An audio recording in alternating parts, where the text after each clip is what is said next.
एकछिन घर त म देखाइहाल्छु तर सुरुमा यहाँको वातावरण हेर्नुस्। 4 आना 2 पैसा र 2 दाम क्षेत्रफलमा बनेको यो 1.5 तले घर हजुरहरूले एकदमै अफोर्डेबल प्राइसमा पाउन सक्नुहुन्छ। परि हरियाली भनेपछि त प्रकृतिको काखमै भन्दा नि फरक पर्दैन।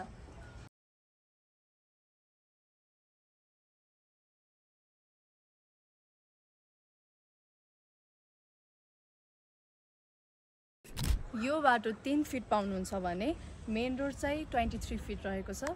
हजुरहरूले यो प्रोपर्टी 1 करोड 30 लाखमा पाउन सक्नुहुन्छ भने पर्सनली मलाई चाहिँ एकदमै पिसफुल भाइब आयो। हजुरहरू पनि आउनुस्, हेर्नुस्, मन परेमा सम्पर्क गरिहाल्नुस्। हजुरहरूको आफ्नै तले भाइ।